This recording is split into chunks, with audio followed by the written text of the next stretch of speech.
So I had a conversation with my oldest daughter that I've also had with my youngest daughter. And as they've gotten older, our conversations are a lot more transparent on my part. And I've always been a really transparent person. And I had to start having pretty deep conversations with them when they were still in elementary school.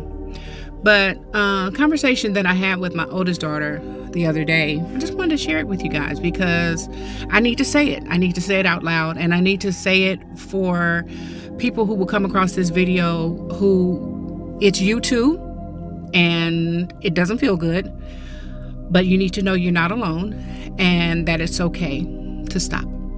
So I was telling my daughter about how, first of all, when I was married, me and my husband used to always go to visit other people. We went over this person's house. We would get, bored and wanted to spend time with other people.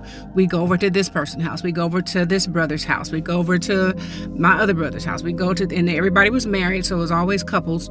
We go to this person's house and visit them. We go visit them. We check with people, see what you're doing after church, so maybe we can go eat together. It was always us as a couple reaching out to other people, going to other people's house to visit, sit in their house and have conversation with them.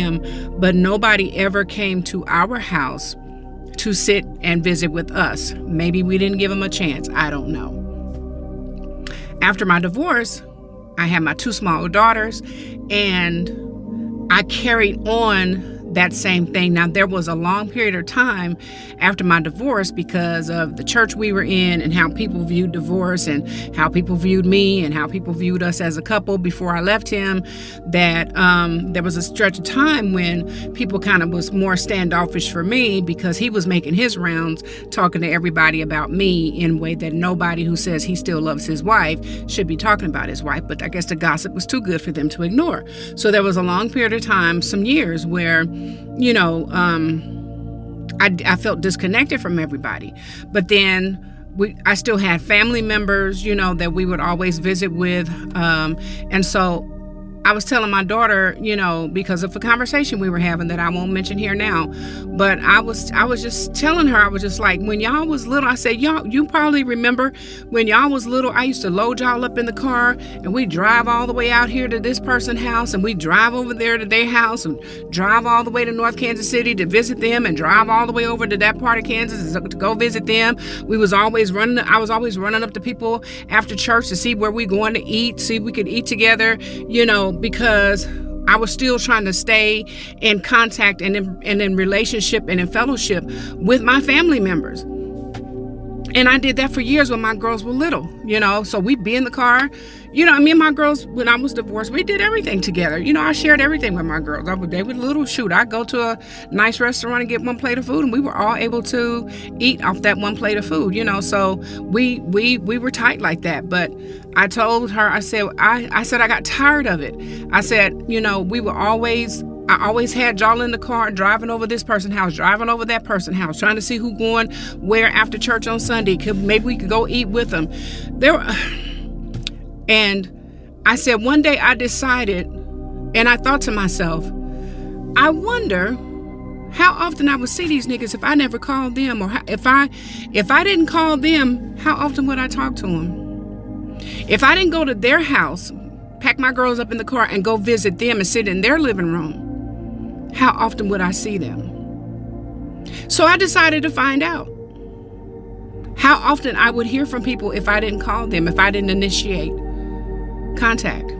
How often would I see them if I didn't go to where they were? How often would we eat together if I didn't ask them, where y'all going after church?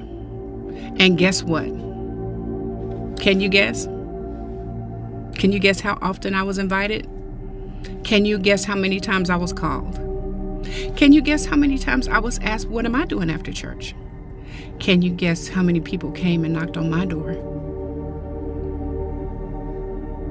Can you guess? And can you guess how that felt? Can you guess how? But the thing was, by the time I got to that point, I was already tired.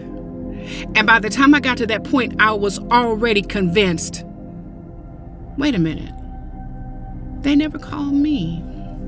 They never asked me. I remember being left after being told we're going here for dinner. And then by the time I called a few times and didn't get an answer, when I finally got the answer, I could hear that they were already at the restaurant. I got left. I remember I told my daughter I had about 4 dreams over the course of a couple of years. And in this dream, my entire family, we were together and we were on our way somewhere. And we were like in one dream, we had just left a restaurant. And so we were in the parking lot, all going to our cars so that we could all go to wherever we were going to after we leave the restaurant. As we were going to our cars, I looked over my shoulder, and when I looked back, my family was all pulling off in their cars. They didn't wait for me. They left me. I don't know where they went. Other dreams, we were all together as a group walking down the street. And in one of the dreams, I said, oh, I left something in my car, but my car was like right here. And I reached in my car, got it, and when I turned back around, my entire family was about 4 blocks up the street. I was calling them, hey, hold on. And it was like every time, it was almost like every time I blinked, they were like another block ahead of me, further. Nobody turned around. Nobody said, where's she at?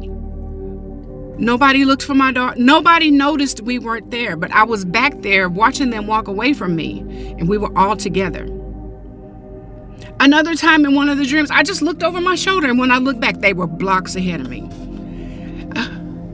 And nobody turned around. Nobody heard me calling them. Nobody wondered where I was.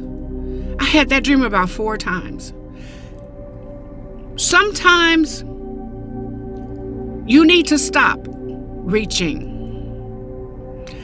I don't care if you're related. Sometimes you need to stop reaching. Somebody watching me, you need to stop reaching.